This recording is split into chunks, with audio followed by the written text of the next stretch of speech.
there have been a range of issues which are basically bubble wrapped, so you can't ever challenge them. And as I said, there's a suite of opinions. We kind of know, you know, you can't say that on climate, you can't say that on race, you can't say that on the women and gender question, you can't say that on identity politics. And that is the end of democratic discussion. It's the end of debate if you have that as your outcome, because unless you can say, but what about this, what about that, then how on earth can you have critical thinking, any kind of enlightenment, and how will you ever change? Coming up on British Thought Leaders, I sit down with Claire Fox, a writer, broadcaster, member of the House of Lords and founder of the Academy of Ideas. Claire talks to us about encouraging debate and free thinking in the next generation. The university students and the young, you know, as a generation, have been socialised by my generation and generations after me into believing that certain ideas are harmful and that the most important value in society is safety, not democratic engagement or not debate. And the importance of free speech despite the risks. If you genuinely believe in free speech, you're going to hear things you don't want to hear.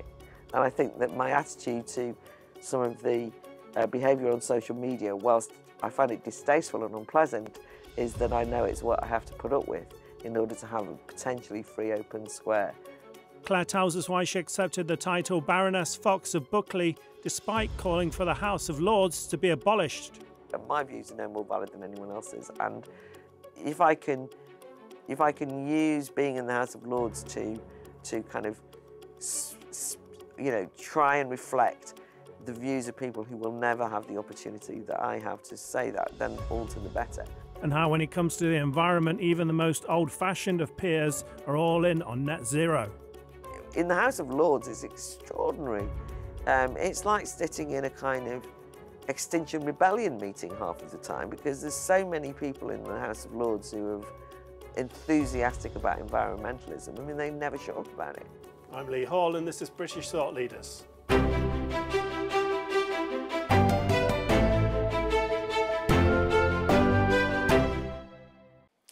Claire Fox, thank you for joining us on British Thought Leaders. Good to be here. You founded the Academy of Ideas in 2000. Can you tell us a bit about what inspired you to start the organisation and what its mission is?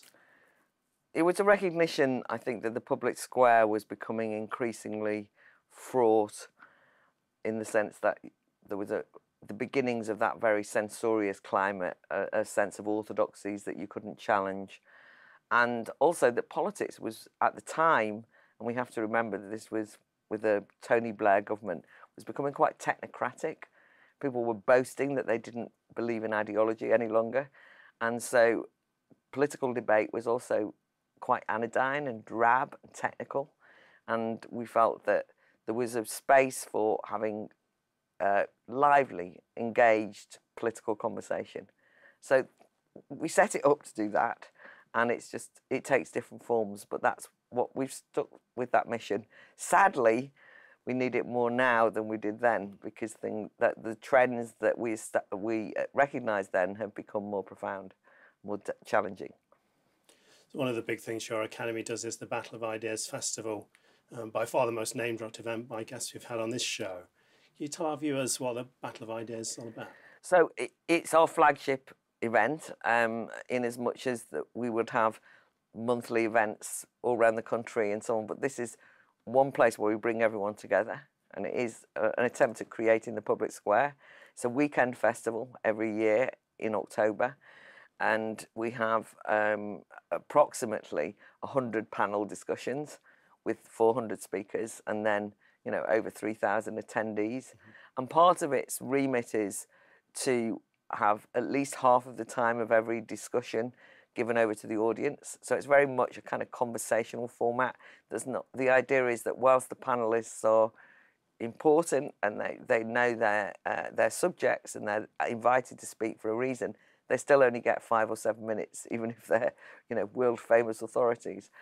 Because, as I say, the emphasis is on them kick-starting a conversation with an audience and really trying to get to grips with the issues of the day. The other thing about it that people should know is, people will say to me, what's the theme this year? Well, there's never a theme for the festival. We try, however, to cut across all disciplines. So there might well be a strand of debates on education, a strand of debates on the economy, a strand of debates on science, a strand of debates and discussions on the arts, and so on and so forth. If anything, it's to challenge the notion that people are in their kind of professional silos, you know, that all the scientists meet on one day and all the artists meet on another, to recognise that a lot of the regressive trends that we're concerned about cut across those disciplines. And so it creates a sense of solidarity. People realise that, oh, you know, it's not just in science that this is happening, it's happening over there as well. It also gives people an opportunity to develop a certain autodidact aspect to their lives, which is to say, oh, I don't know anything about poetry, so I'm going to go to the discussion on poetry and learn something, as well as following issues that you might be more obviously interested in. The people I know who've been to it, they said it broadened their mind because you're getting different sides of an argument rather than just one kind of focused side. Of course, that's an important point, because we don't want to create an echo chamber. That's one of the issues that we want to be an antidote to echo chambers. So we do try and have as many different voices as possible. Now, not in a box ticking session, you know, how diverse can we be? But we don't just want 4 people who are going to agree with each other. The idea is not to have a formal debate where it's for and against, or people diametrically opposed, or to be immature about debate and discussion by sort of assuming that there's a kind of black and white. But on the other hand, to recognise that there are real differences of opinion and nuances within debates and discussions, and so to try and draw those out so that the audience in that conversation can think, you know, I think I agree with this person more than that person. They're going to have heard views that they wouldn't otherwise hear. And we're not patting ourselves on the back or each other on the back at how right we are, but really setting our panellists and the audience challenges, saying, well, how do you deal with this? You know, if you, for example, don't agree with cancel culture, should you be cheering when somebody like Diane Abbott is cancelled for her undoubtedly anti-Semitic views? But is that, you know, should we be a bit, at least stop and pause and not just think, cancel somebody I disagree with? Those kind of moral dilemmas and going beyond the headlines and the sound bites, I think, is what we're interested in. If we look at what happened during COVID, where people that didn't follow the science had quite a rough ride, it feels similar with the green agenda, really. Do you think we're in an era where having kind of different ideas can be a bit dangerous? Well, I think that it's as though that we've decided there's a suite of correct opinions, and, you know, the correct opinion on race will be around critical race theory. On the environment will be very much that climate change is an existential threat and a physical threat to humanity, and humans are to blame for it. And with COVID, it was very much, you know, this is a set view on the scientific. We kept being told the science says, which actually is a real insult to scientific endeavour, because it turns it into a fixed truth, which has never been what science was about. Its virtues are precisely that it questions everything. So we found ourselves in the COVID period, I think, with a particularly problematic time, because people were locked in their homes. They couldn't go out. Society was closed down. But we did have in 2020, well, it was 2020, I was going to say 2023, but, you know, during that few years, we did have access to other opinions because we had the internet. We were able to join virtual communities. And so people started to ask questions, reasonable questions. You know, is it right that we close down all civil liberties in order to deal with the virus? You know, how serious is this virus? Is it affecting everybody? And as soon as people started asking those questions, they were demonized and, you know, delegitimized. And what that did was it created a tyrannical atmosphere where you could not investigate the society that you were living in and what Parliament was doing, what politicians were doing, but also what the scientific you know, dissenters were saying, the people that you might want to explore, all of those things. Anyway, we saw it very intensely then because we were in lockdown, but actually that is the very trend that we were trying to counter when we set up the Academy of Ideas to run the Battle of Ideas, because actually the environment question has been for some time an issue you couldn't query. I used to do a lot of work with the BBC, and I always remember being invited to a seminar in which these senior editorial people said, you know, there is no debate on the climate change. We're no longer going to, you know, we're not going to invite people on who are going to query this debate because they're cranks, and, you know, flat earthers effectively. And I pointed out that, you know, rather unpopularly at the time, that you can believe in man-made climate change, which actually I do, but it doesn't mean that you will all agree on the solutions to it. So when then there's a political policy decision that says, as a consequence of man-made climate change, we're going to force you to walk, not use your car, or we're going to stop you flying, or we're going to say that there's a kind of eco-austerity, where you stop using more energy and that progress is a disaster.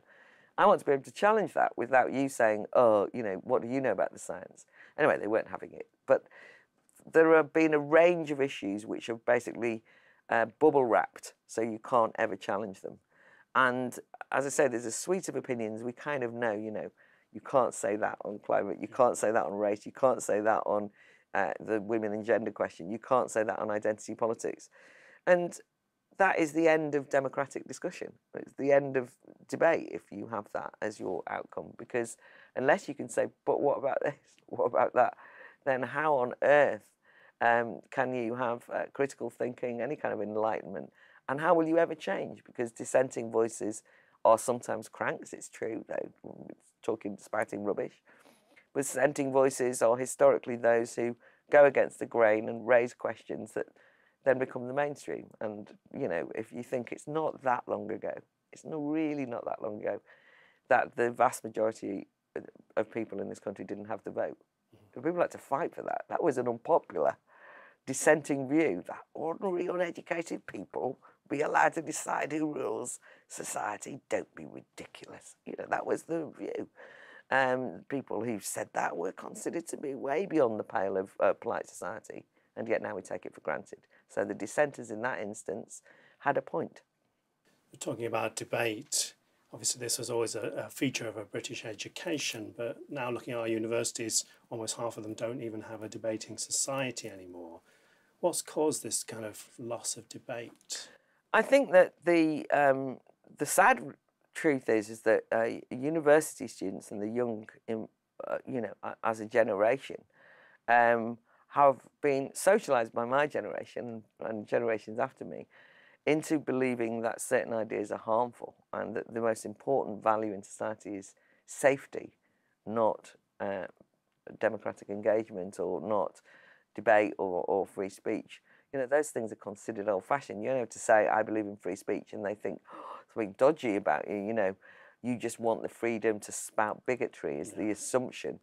So some of the cornerstone liberal virtues are no longer considered so in society. And I think there's been a real neglect by those of us who believe in freedom over many years, really cultivating, you know, these ideas for each new generation. In other words, we've taken them for granted. So you assume that you could just say, that's an attack on free speech, that's censorship, and kind of spout a bit of J.S. Mill, and that everybody would kind of get into line. Whereas now we do that, everybody like looks at you like you're an alien species. You know, what is she talking about? What? Who cares, right? Because the most important thing is that I'm not harmed and that I feel safe, and that those disturbing views and come nowhere near me. And that is a massive culture change. But as I say, I don't want to get into blaming Generation Snowflake. I think that rather dispiritingly, those young people are often ventriloquizing the prejudices of older generations. They've been socialised into seeing the world that way, and they've also not familiar with the alternative arguments. People have not just been complacent, but they've been cowardly. So it's like, don't rock the boat. So, you know, I believe in free speech. Of course, I think that there should be open discussion on critical race theory. A lot of it's nonsense, and, you know, I want to be, but I'm not going to cause a fuss, you know. And you're a senior professor, or you're the vice chancellor of a university. Let's touch it. Let's hope it'll go away. And that's allowed is it to become internalised and embedded within institutions.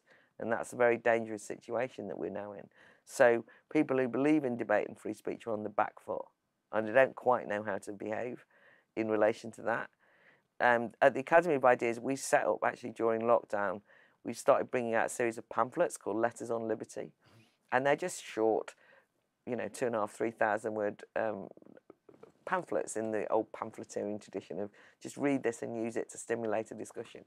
And it's reflections on freedom on any number of different things, from what's happening in education itself, but the freedom to drive. We've got some coming up on mental health, whether that's kind of a kind of imprisoning thing that people see mental illness everywhere. All of the anyway, a wide range. We've got my colleagues will kill me because I can't remember any of them, but there's a wide range of them. But the reason why, the point is, the motivation for producing those and publishing those pamphlets was a recognition on our part, with a certain degree of humility in a way, that we needed to remake the arguments for freedom. That each and every issue had to be refought for, and we had to rethink. You can't just repeat in a dogmatic fashion the old laws of, oh, we need freedom of speech. I mean, the philosophical work on this has been immense, and of course you're not going to throw it out. But you have to make your own arguments as well for why freedom matters. So that's what we've tried to do. And I'm afraid that work is at a lowly stage, and it's not happening widely enough, I think. You're also doing some work on encouraging debate. So one of the things that we wanted to really be clear about was that because it's not a spontaneous activity, that you'd understand the importance of discussion and debate, that's something that we could educationally introduce. So we have a debating competition for sixth formers called Debating Matters, and its emphasis is very much on substance, not style. So it's not just kind of clever rhetorical debating. And actually, you were saying about debating societies at universities. There are lots of debating societies at universities, but they've often got nothing to do with free speech. They're very formal, they enter into competitions. They're kind of like a bit indifferent as to the content.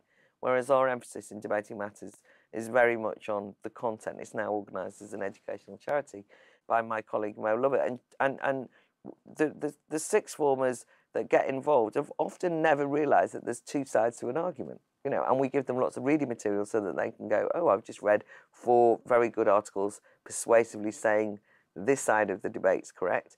But actually, there's another 4 articles that are very well written persuasively arguing the opposite. So maybe I have to think for myself. It's not just, it's not straightforward. So we do that. And another initiative is Living Freedom, and that's an initiative for 18 to 30-year-olds, which is encouraging a greater engagement with the history and philosophy of freedom and why it's relevant and how it's relevant today. Introducing people educationally into what freedom's roots are. And so there's a summer school, a 3-day summer school in June, July time, which we invite people to apply for, in which we have guest lecturers talking through those ideas, gives people a sense of solidarity. There's about 60, 70 of them coming from all around the country. They have had to apply. So there's a kind of network of Living Freedom alumni now who are kind of, we hope, the vanguard of a new fight back against some of these illiberal, censorious ideas. And we're also doing what you can learn from seminars with some of the great philosophers, looking at what they stand for. Who is John Locke? What does he mean? What did Milton say? Why is Milton relevant today, hundreds of years after he wrote his ideas? And so that's our contribution, what we're trying to encourage. In today's society, the kind of push to silence certain voices has become the norm, really, especially amongst young adults. As a very outspoken advocate of free speech, have you ever been cancelled yourself? Well, it's interesting because I have actually recently had an experience of being cancelled, but I think it shows you that it's not so straightforward. So I was invited by the Royal Holloway University Debating Society to talk about the importance of debate. I mean, you can't get more, it's just such a non-controversial, invitation. But behind the scenes and unbeknownst to me, the Debating Society had to jump through an awful lot of hoops, safeguarding hoops where they were checking me out, and this is the student union were demanding this, and the university authorities had to be informed that I was coming, and they did this big audit on me. Anyway, I managed to pass that, which was very good. But as soon as the Debating Society put up the posters announcing that I'd been given the, I'd got a clean bill of health, certain student societies objected, and they objected on the basis that I was transphobic, which I, of course, am not. And they used as evidence some of my tweets, one of which was that I'd retweeted a Ricky Gervais clip, which was, I kind of felt almost insulted that they'd cancelled me for something that I'd retweeted rather than one of my brilliant, brilliant speeches that I've given over the years. And what happened was that the Debating Society then got hauled before the student union and kind of told that they ought to cancel the event. And they came under an enormous amount of pressure, bullying effectively, and told that it would make students feel unsafe, their reputation would be damaged, they'd be seen to have been bringing a hate monger onto campus. So it wasn't a straightforward cancellation, was it? It was, and so eventually the Debating Society committee panicked, and just a few days before I was due to speak, they said, we can't do this now, and we're really sorry, but the student union just giving us too much grief, and we believe in free speech, but. And I felt really sorry for those young people because they had asked me in good faith.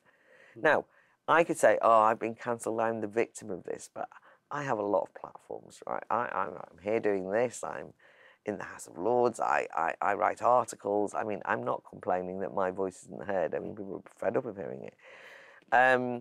And consequently, people misunderstand cancel culture because it wasn't that I was cancelled. What was actually cancelled there was the freedom for a student society to decide who they wanted to listen to. Yeah.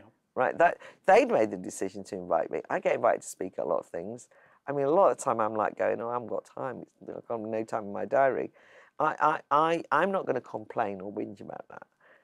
I'm going to go and speak at the Swindon Literary Festival on next Friday, and there's been a newspaper campaign to get me cancelled, saying that they shouldn't have invited me.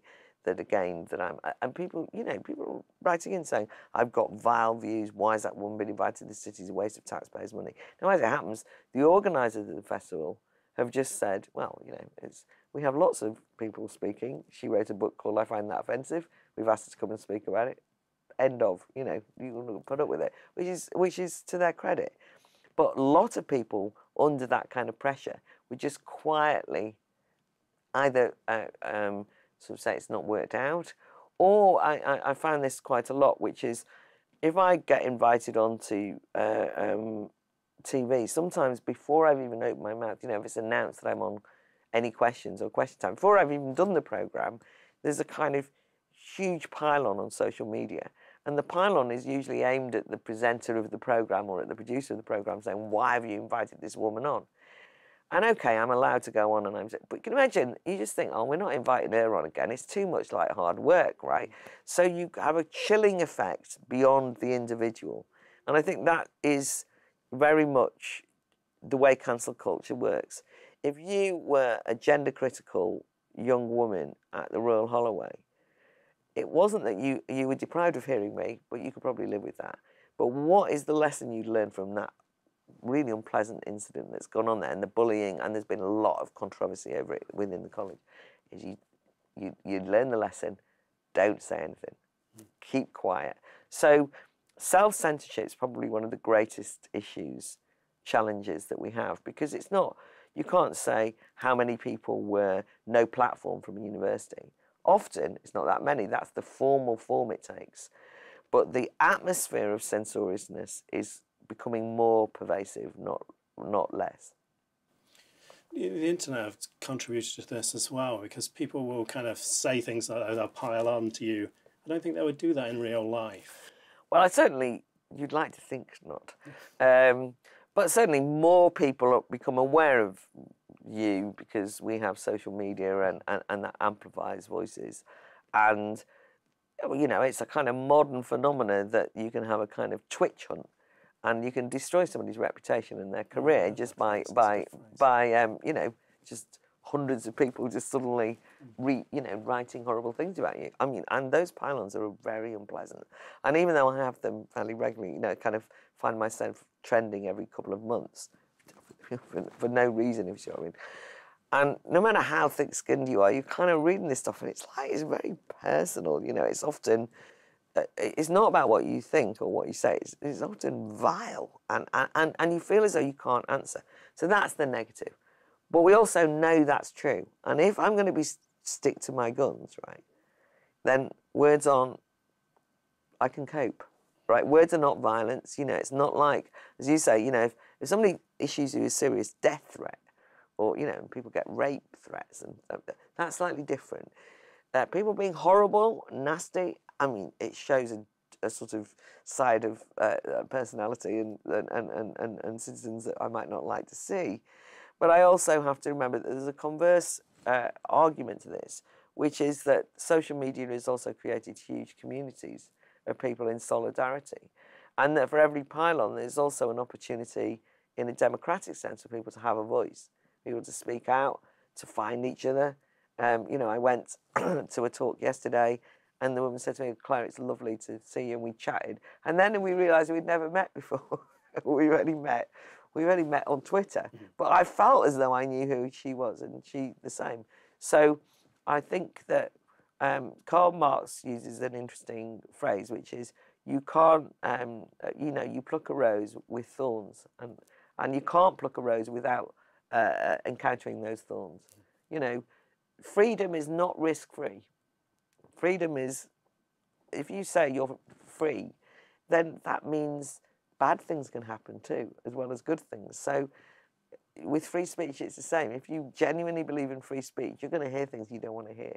And I think that my attitude to some of the behaviour on social media, whilst I find it distasteful and unpleasant, is that I know it's what I have to put up with in order to have a potentially free, open square, virtually at least. The loss of free speech in our universities is kind of part of this crumbling of Britain's institutions. You see similar things happening in the arts, in civic society. Do you think our culture is in danger?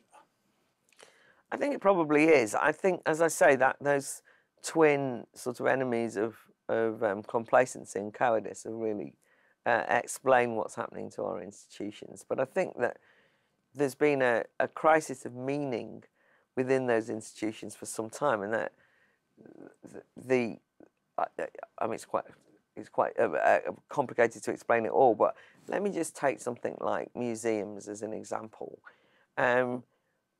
Museums, in a way, are fairly straightforward collection of artifacts which you present to the public, and they come from the 19th century tradition. Actually, they used to be private collections, and then in the democratic spirit, you made those private collections of rich people who'd go around the world and say, and then kind of pick things up, and then you'd present them, and then you understood increasingly the importance of public education and historically understanding things. And you think somewhere like the British Museum or even the small local museum. I love museums, that's my point.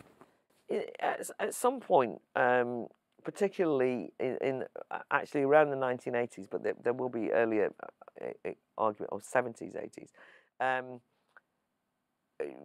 Actually, it was a kind of Philistinism that came from Margaret Thatcher at one point, which she said, well, what are all these arts organisations and museums, and what do they do? Taxpayers' money, what are they for? And it started to be this sort of more instrumental approach when people then they got defensive. The museums, they started saying, well, we're very educational. We help community building and all the rest of it. And when Tony Blair got elected, sorry to take it back to this, but they actually then said, yes, arts and culture has to prove its social worth in order to get support from the government.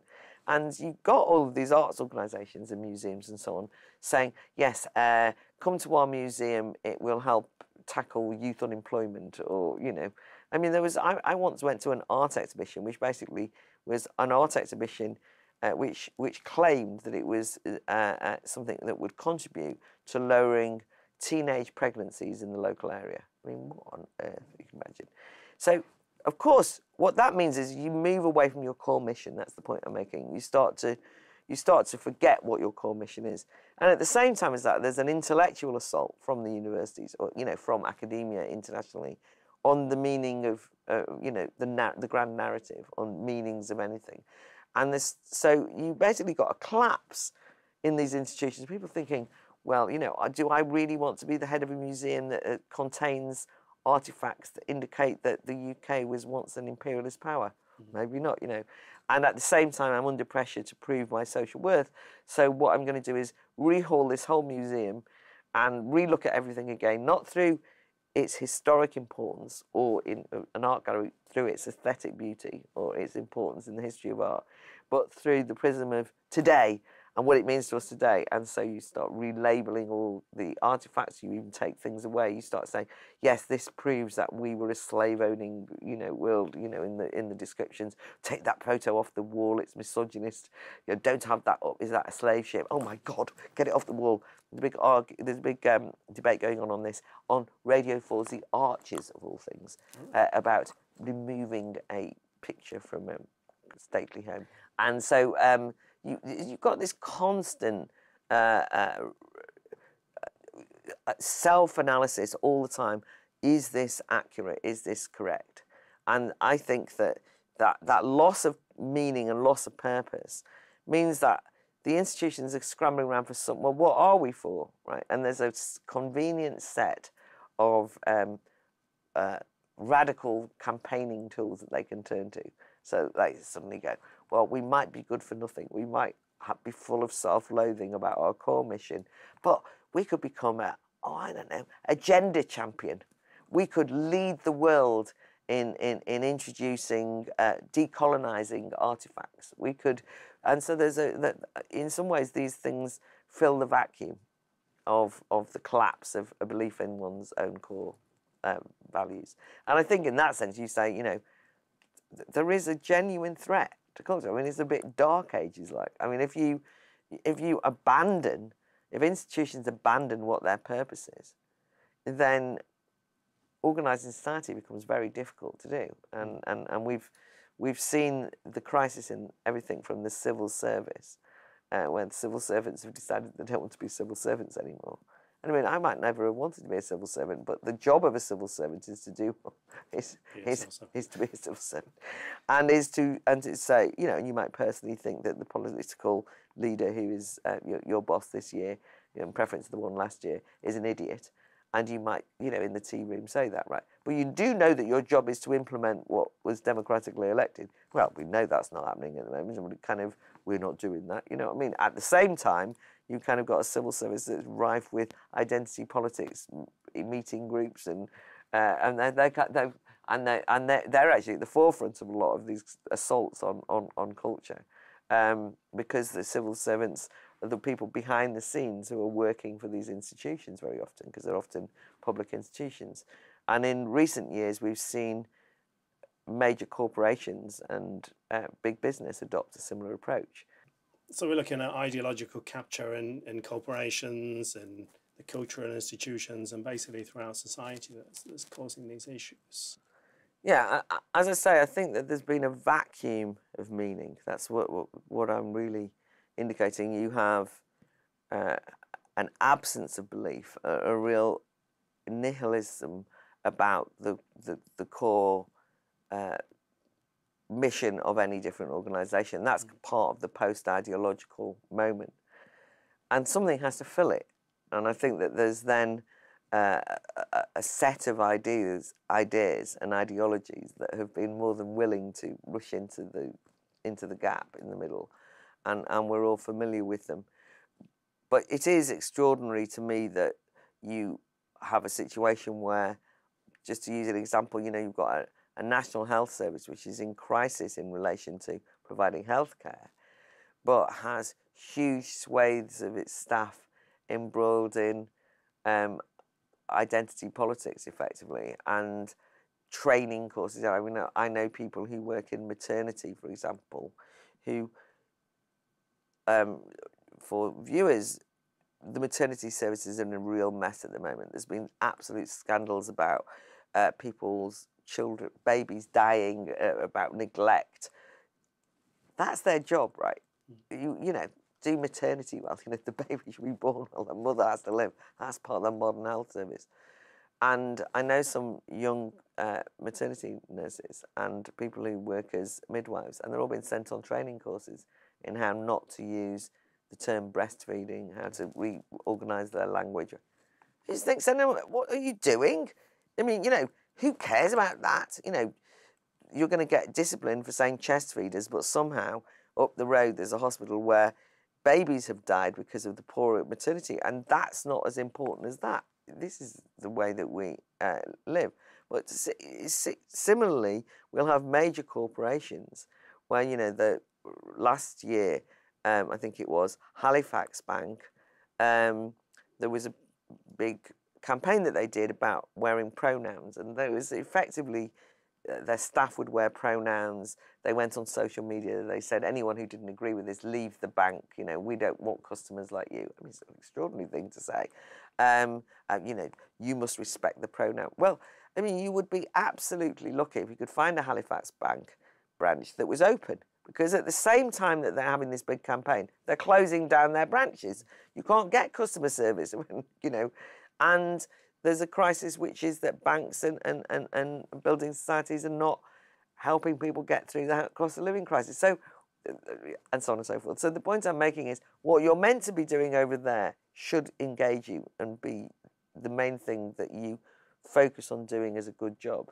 Instead, you're distracted but passionate about these ideological campaigns. And in that sense, they've been captured, but also because the grown-ups in the room have left. And so the final thing I'll say on this is, I gave a talk to a group of senior financial leaders a few years ago and they asked me to speak on cancel culture.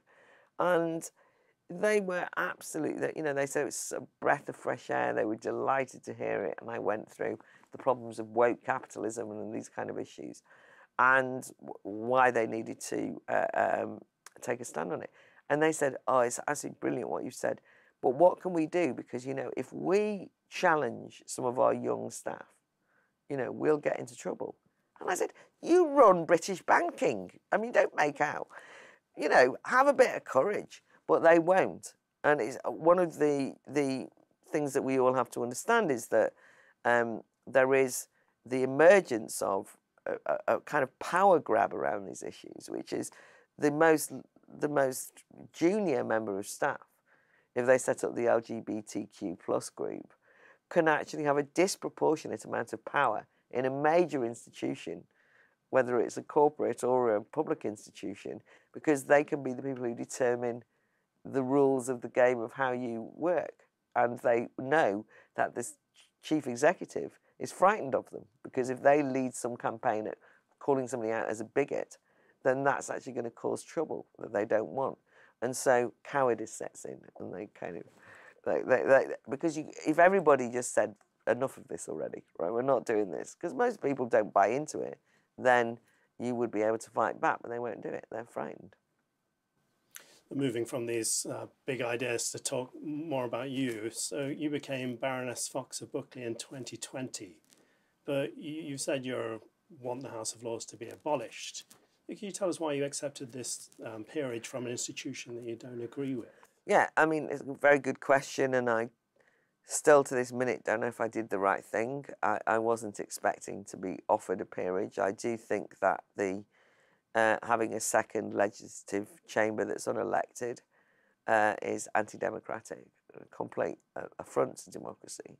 And now that I'm there, I actually think that even more, because, you know, I feel as though those unelected peers have a disproportionate influence on the laws of making laws of this land, and we're answerable to nobody, and everybody's been appointed, and, you know, it makes no sense in any democratic form. And I was particularly concerned during the Brexit years that the House of Lords had really acted as a barrier and as a block. Actively, we're saying they're going to block the referendum results of 2016. They caused chaos in relation to refusing to accept voted for laws from the House of Commons and so on and so forth. So I kind of particularly despised what they had become even though I didn't agree with them in principle. So then you think, oh, I get a phone call, would you like to be? I was like, don't be ridiculous. And the person who phoned me up from number 10, who was anonymous, I don't know who it was, I was in such a state of shock, I thought I was being set up by some, radio prankster. So I was going, but they did start off by saying, we know that you want to abolish the House of Lords, and we're, fair enough type thing. So they kind of, and you're to listen rather than say anything. So unusual for me. So they kind of gave me the motivation for why I should do it, and gave me a few weeks to think about it. So why did I accept it? Well, first of all, their motivations were interesting, because although I was appointed by, it was under Boris Johnson, so, effectively I got my page from Boris Johnson. They weren't in any way they knew I wasn't going to be a Conservative supporter of the Conservative Party in the House of Lords, and I'm not.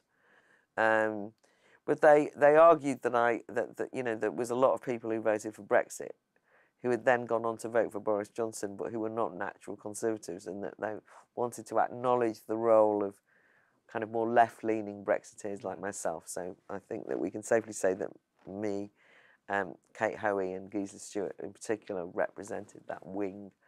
And they were sort of saying, so you're doing it for the voters. No, I'm not an idiot, I know. But there was something in it. And certainly people felt like it was a kind of acknowledgement of a kind of, that red wall Brexiteer. A lot of people from the Northwest, where I'd been a Brexit Party MEP, were delighted on my, they felt like they had their girl in the House of Lords. So, and the other thing is that they acknowledged the work of the Academy of Ideas and the work of the Battle of Ideas in creating an atmosphere, this was the number 10 person, in encouraging free speech and open debate. And they said they wanted that spirit to be brought into the House of Lords. I suspect that they regret it more than I do. Now, why did I take it? Because I thought, well, maybe it will just give me a bigger platform in order to be able to argue what I believe, which is what I've tried to do. But it's a perfectly reasonable accusation that I'm a hypocrite. I understand that, and history, I'm going to say history will show. I don't mean to be grandiose about it. History might be indifferent. I simply mean it was a judgment call. I still don't know if it was the right judgment call. I take it quite seriously. I didn't realise how much hard work it would be, to be honest, and I hate reading law. I'm no good at it. But I do take it seriously, because I feel if I'm there, I should be a working peer, and I work hard at it, as well as running the Academy of Ideas. And I also try and raise things in the House of Lords that would never be raised unless I said them. I try and, not fit in and meld, but say what I believe. And I'm not in a party, so I'm non-affiliated, so I don't have whips telling me what to vote for or what to say. And that's the way I use it. I also made a rather a rather feeble attempt at democratic accountability by saying every speech that I do, I will put on social media and publish. And every week I do a little vlog, I think that's what you call them, video blog, called Inside the Lords, when I try and explain what's happened that week, just 10, 15 minutes. So people will get a sense, because actually people don't realise how important the House of Lords is. I don't want people to have to sit and listen, watch Parliament channel all the time. But whereas you have the focus on the Commons, actually, a lot of the laws get changed in the Lords, and people should know what's going on. So I try and do that with some sort of sense of democratic accountability to the public. I realise that that's a rather faux democracy. But actually people seem to find it useful, and I carry on doing that. And it's the usual thing, but, now we've got a Substack, and that goes out to people. People will actually stop me, so I thought it was really interesting what they did with that bill. And a part of me is thinking, who are you? And what do you mean? And it's because they watch my Inside the Lords, or they've seen the speech. Yeah. And I think that the part of opening up politics, and I mean with not politics, big P politics, so much as that sense, to go back to where we started, with debate and discussion, is people need to be informed, people need to be involved, they need to be treated as equal citizens, right? And I just I'm lucky that I'm in the House of Lords, but I'm just a citizen in this country, right? And my views are no more valid than anyone else's. And if I can use being in the House of Lords to kind of, try and reflect the views of people who will never have the opportunity that I have to say that, then all to the better. And those people are perfectly entitled to shout me down as well. So I just think it's part of opening politics up to the public square up, to have this sort of sense of town hall meetings, discussion everywhere. And I want the House of Lords not to be a closed endeavour, but to be opened up. One funny thing is that I'm not entirely popular within the House of Lords, but I am popular with the social media team. And the reason for that is because I started this, it's kind of encouraged everyone else to do it. So now loads of people from the Lords put up their speeches. Yep. Lots of people are kind of doing much more public facing, because when I went in, one thing that really struck me was this was a chamber of people who believed that they were the philosopher kings, you know. We are the experts. We know best. And they still talk like that.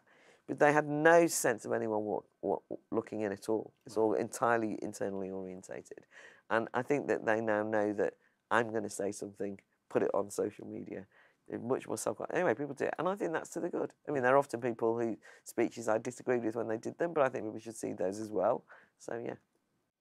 You're from a very left-leaning background. Well, there's people on the left saying, oh, she's part of the corporate right. I think there's people on the right saying, oh, this lefty has somehow entered the establishment. I get the feeling you don't care about the labels as long as you have the platform. But do you feel that this whole left and right labelling thing is kind of not as useful in our society? I don't think it is that useful. I don't like it when people call me right-wing, only because I think that they're usually trying to do it to delegitimise me, which is not fair, because it's perfectly legitimate to be right-wing if you are right-wing. But I know that it's often used as a way of kind of dismissing me by people on the left, you know. And of course, we've now got to a stage where, you know, as soon as you're the right, you're the far right, and then you're a fascist, right? So that's a kind of tactic that's used. So I kind of emphasise my left background, and because that's the way you know, I'm old now, so you know, kind of that's where I come from. That's where I identify. I should be allowed to. But the label isn't that useful.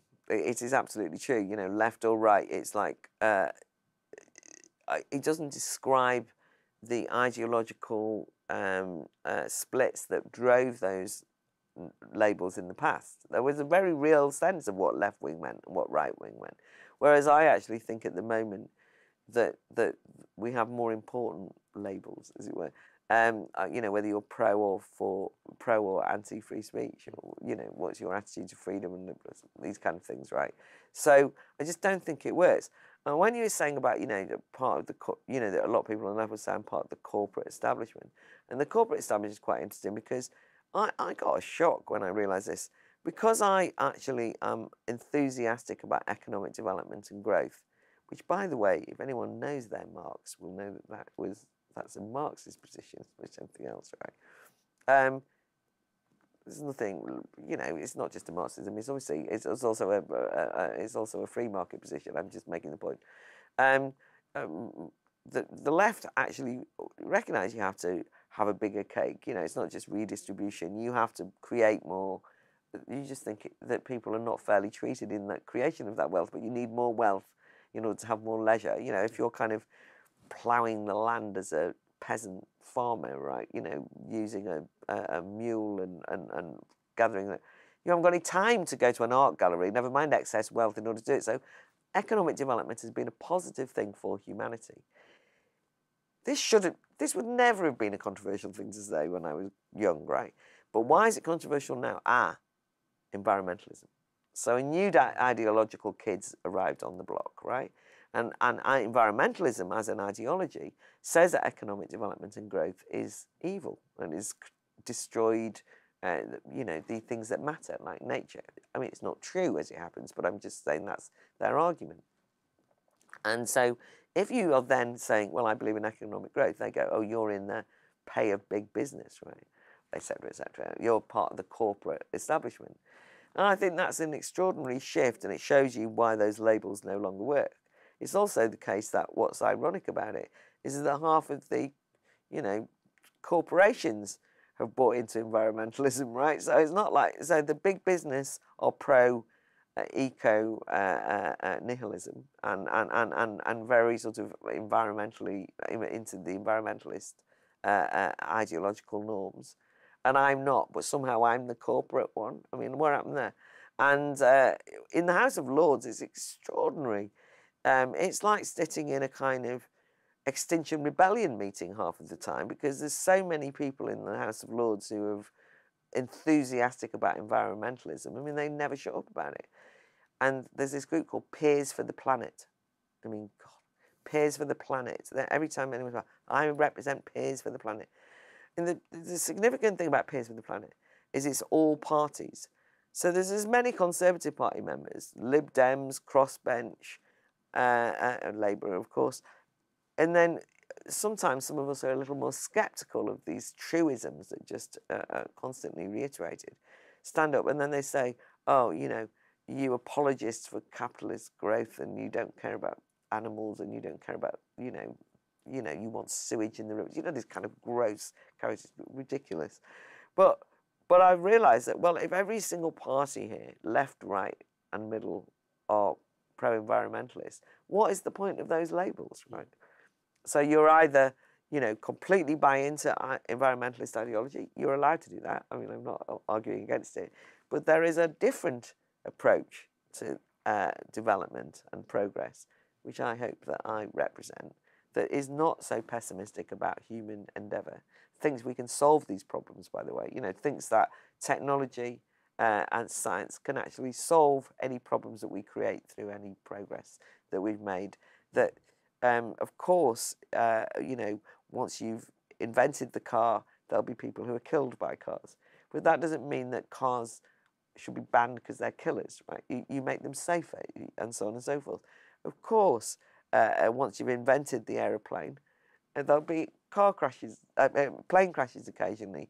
There will be a cost to pay.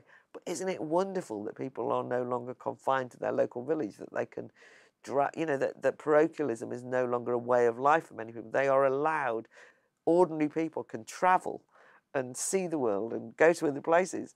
These are things worth defending, right? These are a wonderful gain. But every gain, as I said, roses and thorns, everything has a downside. And what you do is you then use human ingenuity to solve the problems of the downside. You don't cancel the great, brilliant things that we've gained from it. Claire Fox, thank you for joining us on British Thought Leaders.